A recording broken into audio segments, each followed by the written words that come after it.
Assalamualaikum warahmatullahi wabarakatuh. Waalaikumsalam warahmatullahi wabarakatuh. Selamat pagi, salam sejahtera kita semua. Terima kasih untuk teman-teman yang sudah hadir pada pagi hari ini. Di sini kami dari kelompok 7 ingin menyampaikan hasil kerja dari kelompok ini. Sebelumnya saya mengucapkan kepada Ibu Eli Rustina Empung yang telah membimbing dan mendidik kami pada mata kuliah biologi. Sebelumnya seperti kata pepatah, kata saya, perkenalkan nama saya Ahmad Zaki sebagai moderator sekaligus pemateri. Dan tentunya di sini saya tidak sendiri, saya bersama rekan-rekan saya. Saya Putri Diani sebagai pemateri. Saya Arya Maharani. Langsung saja untuk materi yang pertama akan disampaikan oleh Saudari Putri.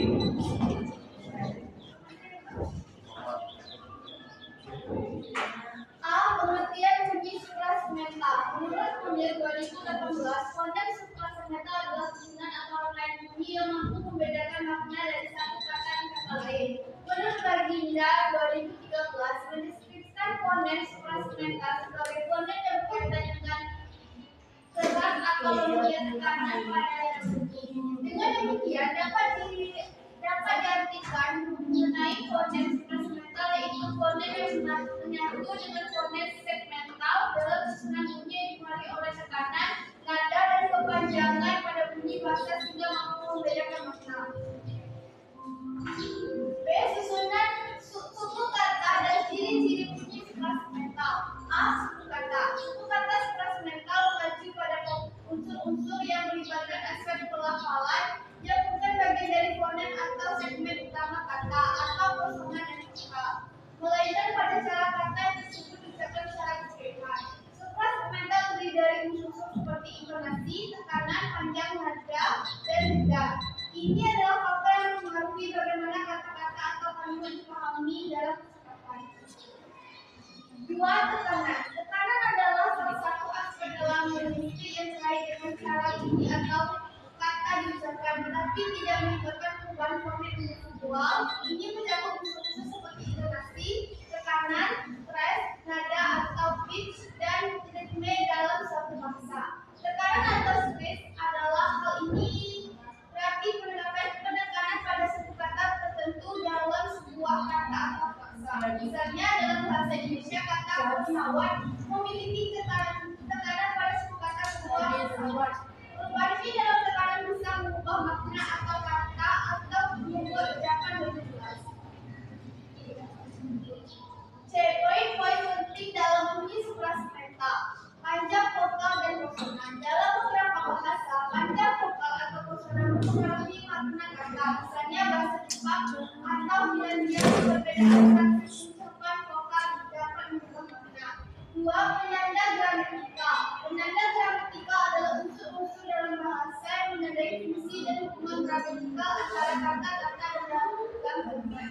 Penanda ini dapat berupa kata, partikel atau afiks yang menunjukkan bagaimana kata-kata saling berhubungan dalam satu kata atau mendengar memahami serta makna kalimat secara lebih jelas. 3. Linguistik Indonesia. Dalam bahasa Indonesia, durasi atau panjang vokal tidak signifikan dalam membedakan makna kata, sehingga panjang lebih sering terjadi secara alami dalam kombinasi ucapan. 4. Fungsi dalam prosodi. Panjang bunyi berfungsi dalam ritme dan intonasi suatu kalimat, sehingga mempengaruhi flow dan makna emosional atau penekanan dalam ucapan. Bunyi suprasemental seperti panjang intonasi, tekanan, dan nada tidak selalu ditulis secara eksplisit dalam teks, tetapi sangat berpengaruh dalam komunikasi lisan karena dapat mengubah atau mempertegas makna ucapan. B. Struktur bunyi suprasegmental. 1. Tekanan atau stres. Tekanan adalah peningkatan intensitas atau kekuatan suara pada bagian tertentu dari kata satu atau kalimat. Suku kata atau kata yang mendapatkan tekanan biasanya diucapkan lebih kuat, lebih lama, atau lebih jelas. Fungsi. Tekanan digunakan untuk membedakan makna antar kata dalam beberapa bahasa dan dalam komunikasi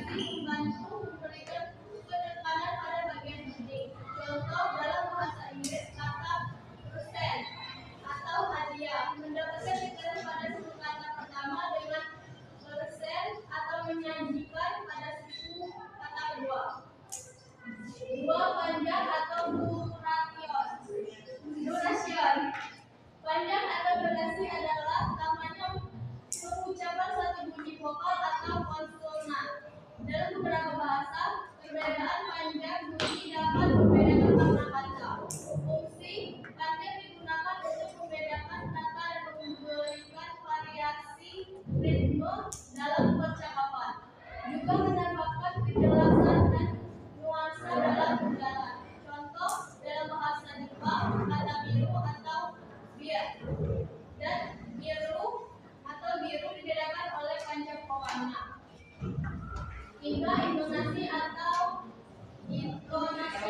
Intonasi adalah pola naik turunnya pada nada selama mengucapkan kalimat. Intonasi mempengaruhi cara kalimat disampaikan dengan dipahami, terutama dalam menentukan fungsi intonasi menentukan jenis kalimat atau pertanyaan atau perintah, serta memperkuat emosi atau sifat pembicara.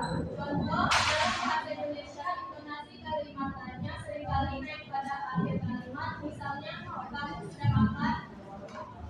Ritme atau irama. Ritme adalah pola yang berbentuk oleh tekanan dan jeda dalam ucapan. Dalam beberapa bahasa, ritme sangat diatur oleh aturan tertentu. Sementara dalam bahasa lain, ritme lebih bebas.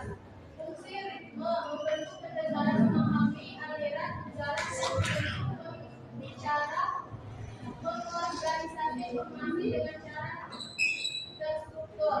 Contoh dalam bahasa Inggris, ritme seringkali dipengaruhi oleh pola tekanan terbatas. Sementara dalam bahasa Indonesia, ritme lebih sering intonasi dan panjang kalimat. 5. Jeda. Jeda dalam penghentian sementara dalam aliran udara. Meskipun jeda tidak memiliki bunyi tertentu, jeda penting selalu membantu struktur pembicaraan dan mempengaruhi pemahaman kalimat. Fungsi jeda digunakan untuk memperjelas pembagian antara klausa atau kalimat, memberikan waktu berpikir bagi pembicara atau pendengar, dan menambah efek dramatis atau penekanan. Contoh dalam pidato formal, jeda digunakan untuk penekanan gagasan penting. Sementara 6. Nada merujuk pada tinggi rendah suara dalam mengucapkan suatu ucapan. Nada dapat digunakan untuk mengasih sikap, emosi, atau membedakan makna kata dalam bahasa tonal. Fungsi nada memiliki fungsi penting dalam bahasa tonal untuk membedakan arti kata, sedangkan dalam bahasa non-tonal, nada lebih sering digunakan untuk menyampaikan emosi atau menandai jenis kalimat, pertanyaan, atau pernyataan. Contoh dalam bahasa Mandarin, satu suku kata dengan variasi nada yang berbeda dapat menghasilkan arti yang sangat beda. Seperti kata ma yang memiliki 4 makna bergantung pada nadanya.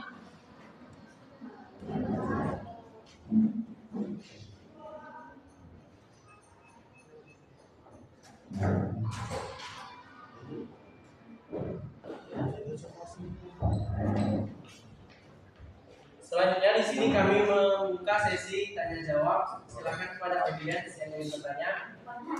Ayo.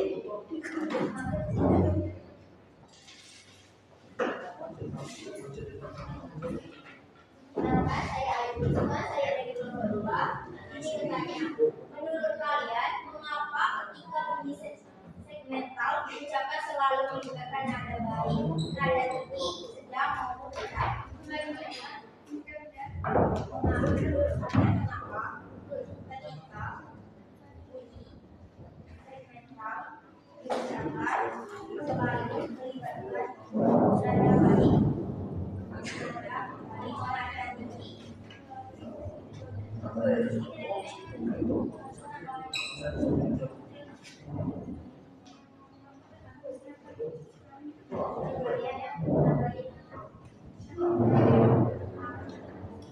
Baik, terima kasih untuk saudari. Selanjutnya silakan kepada saudari Kamila.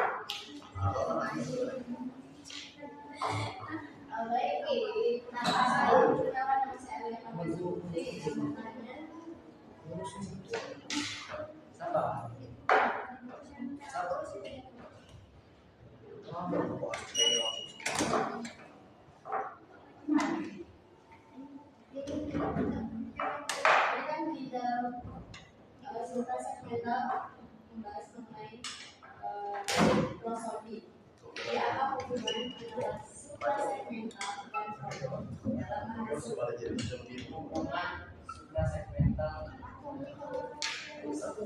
prosodinya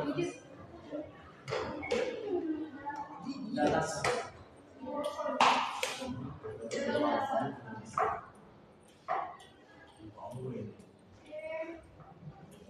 Selanjutnya kepada saudari Aden.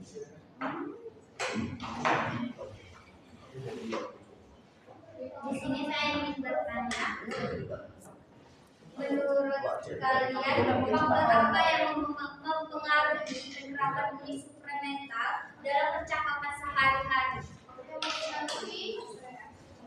Penerapan bunyi suprasegmental dalam percakapan sehari-hari.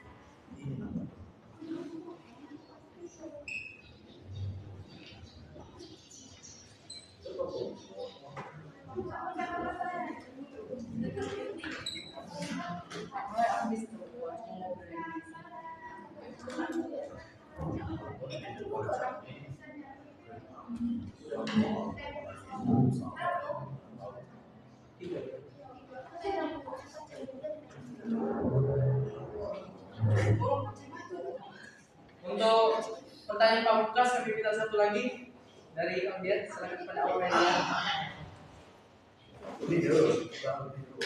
Tanpa salah, saya Maria Putri dari kelompok 5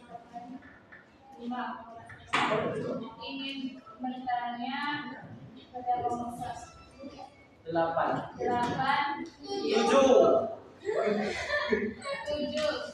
mengapa tekanan atau stres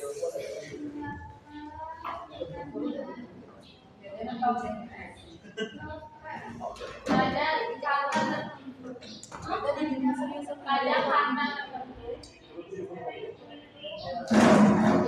dapat mempengaruhi maknanya.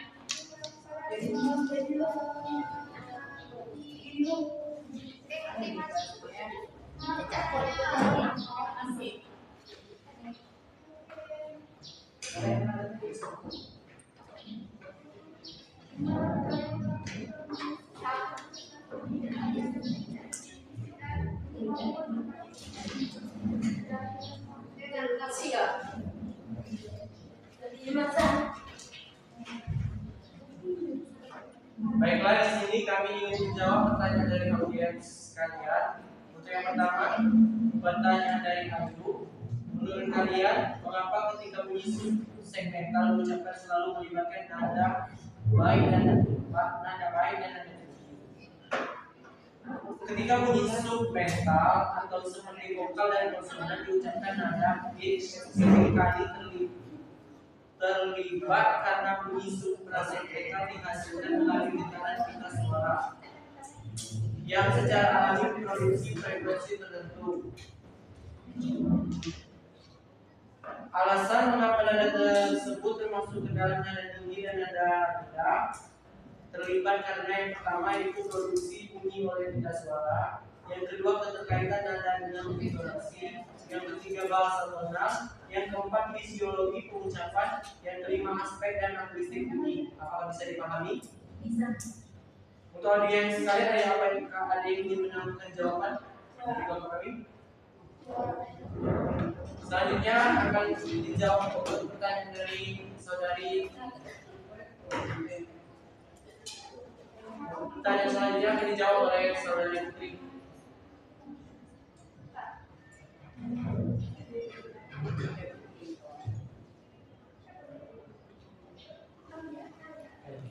Pertanyaannya, apa hubungan suprasegmental dan prosodi dalam bahasa? Suprasegmental dan prosodi adalah konsep yang saling terkait dalam linguistik karena keduanya berhubungan dengan aspek bunyi bahasa yang melampaui satuan segmental seperti fonem, suku, kata atau kata.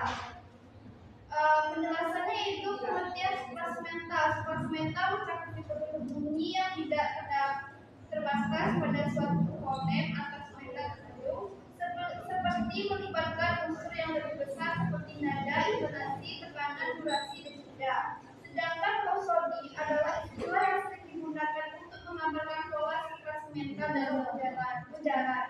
Prosodi mencakup intonasi, pola perubahan nada, dan dalam satuan yang lebih besar seperti frasa atau kalimat. Yang kedua itu ritme, pola tekanan dan fasih dalam pengucapan. Yang ketiga pengelompokan prosodik struktur seperti jeda atau pemisahan pausa. Hubungan keduanya yaitu suprasegmental sebagai elemen dasar prosodi, makna dan fungsi serta unit linguistik yang berbeda. Saudara Elia bisa dipahami. Untuk pertanyaan selanjutnya akan dijawab oleh saudari Putri Ekaten Alia. Faktor apa yang mempengaruhi penerapan bunyi suprasegmental dalam percakapan sehari-hari? Penerapan bunyi suprasegmental dalam percakapan sehari-hari dipengaruhi oleh beberapa faktor, baik linguistik maupun non-linguistik. Berikut menjelaskan faktor-faktor tersebut. 1. Faktor linguistik seperti struktur bahasa, fungsi gramatikal dan semantik. 3. Intonasi dan konteks kalimat. 2. Faktor sosial dan budaya. A. Budaya komunikasi. B. Alem atau aksen. C. Situasi komunikasi. 3. Faktor emosional dan psikologis. A. Ekspresi emosi. B. Tingkat kepercayaan diri. 4. Faktor konteks komunikasi. A. Jenis informasi yang disampaikan. B. Kecepatan bicara. C. Interaksi antar penduduk. Apakah bisa dipahami?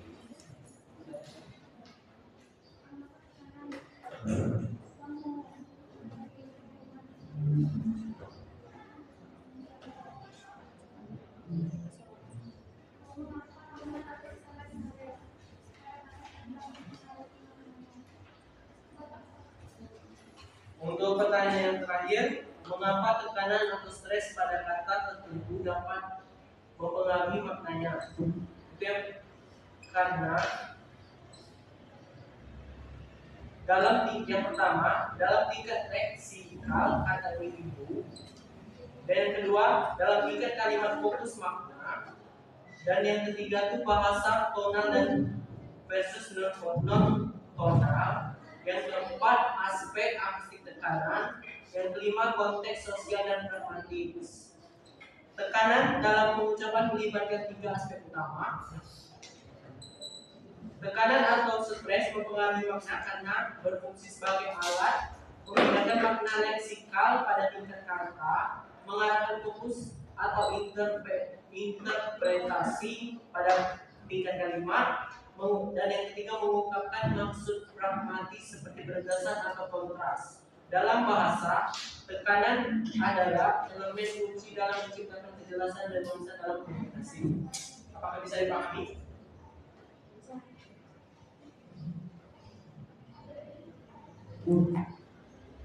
Baiklah, di sini kami mengucapkan terima kasih kepada audiens atas pertanyaannya. Di sini dapat disimpulkan bahwa struktur bunyi suprasegmental terdiri dari tekanan, nada, panjang, dan intonasi, jeda dan ritme yang bersama-sama mempengaruhi aspek suatu ujaran yang disampaikan dan dipahami. Aspek-aspek ini berfungsi untuk memperjelas makna, menyampaikan emosi, serta membentuk pola komunikasi yang efektif. Baiklah, itu saja presentasi dari kelompok kami. Semoga dapat menambah atensi kita pada pagi hari ini. Terima kasih kami mengucapkan kepada audiens yang sudah mendengarkan presentasi kami dari mulai hingga selesai. Apabila ada kesalahan kata saya mohon ampun. Mohon maaf pada Tuhan saya mohon ampun. Bila taufiq wal hidayah. Wassalamualaikum warahmatullahi wabarakatuh.